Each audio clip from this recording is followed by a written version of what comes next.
శ్రీమాత్రే నమః. శ్రీ లలితా సహస్రనామంలోని 755వ నామము చండిక. ఈ నామానికి అర్థం ఏంటి అంటే భయంకరమైన రూపం కలిగినది, కోపస్వరూపం కలిగినది అని అర్థం వస్తుంది. అమర కోసము చండితి కుప్యతీతి ఇది చండిక అంటే కోపం కలిగినది అని వివరించింది అన్నమాట. జగన్మాత యొక్క ఉగ్ర రూపమే చండిక. ఆ ఉగ్రరూపము కేవలం రాక్షసులపైనే, రాక్షస ప్రవృత్తి కలవారిపైన మాత్రమే ఉంటుంది. భక్తులకి ఆమె ఎప్పుడు వరప్రదాయినే.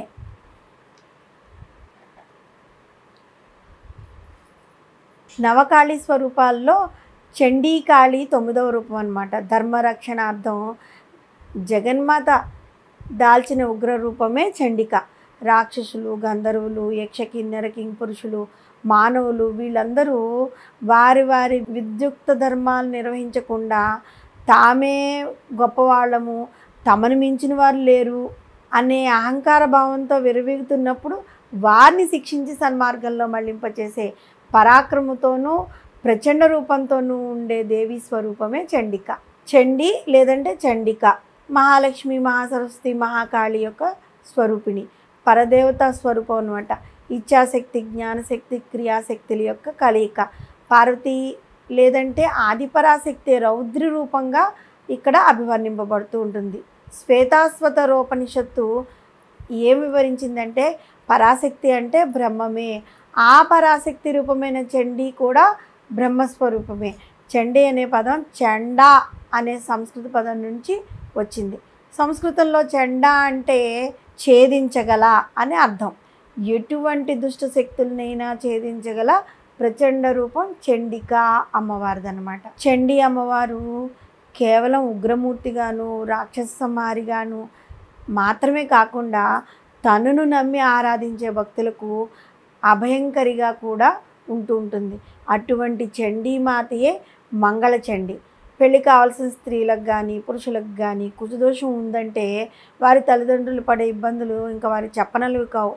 కుజదోష నివారణకు గాను వారు దర్శించిన ప్రదేశం కానీ చేయని ప్రయత్నం కానీ ఉండవు కదా. అయితే కుజదోషం వల్ల కలిగే దోషాలన్నింటినీ బయటపడాలి అంటే మంగళచండీ దేవిని పూజించాలి. ఈ విధంగా బ్రహ్మవైవర్త పురాణంలో కూడా రాసి ఉంది. ఏ కుజదోషం వల్ల లేనిపోని అవస్థలు కలుగుతున్నాయో, ఏ కుజుని అనుగ్రహం పొందాలంటే అందరూ ఎక్కడ లేని నానా ప్రయత్నాలు చేస్తున్నారో ఆ కుజుడు పూజించే దేవత మంగళచండీ దేవి. కుజుడికి మంగళుడు అనే నామం కూడా ఉంది కదా. మంగళవారం రోజున మంగళుడు పూజించటం వల్ల జగన్మాత చండిగా ప్రసిద్ధి చెందిందనమాట.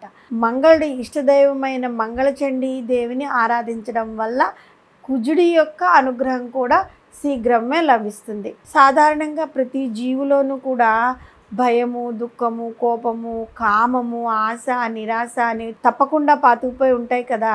వీటిని షడూర్ములు అని అంటూ ఉంటారు.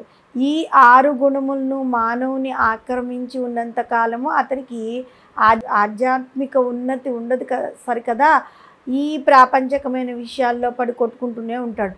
అందువలన ఈ షడూర్ములు అనే రాక్షస ప్రవృత్తులను నిర్మూలించడానికి మనము ఆశ్రయించవలసిన మాత చండికాదేవి.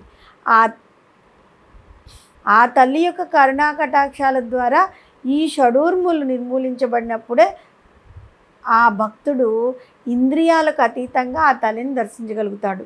పరమేశ్వరి యొక్క ప్రచండ పరాక్రమమైన తీక్షణమైన శాసనమును కలిగి శత్రువుదయములను కంపింపచేయగల భయంకరమైన రూపం కలిగిన దుర్గా రూపమే చండిక అన్నమాట. పరమేశ్వరి శరీరం నుండి అతి భీషణము, అత్యుగ్రహము అయిన స్వరూపం ఆవిర్భవించింది.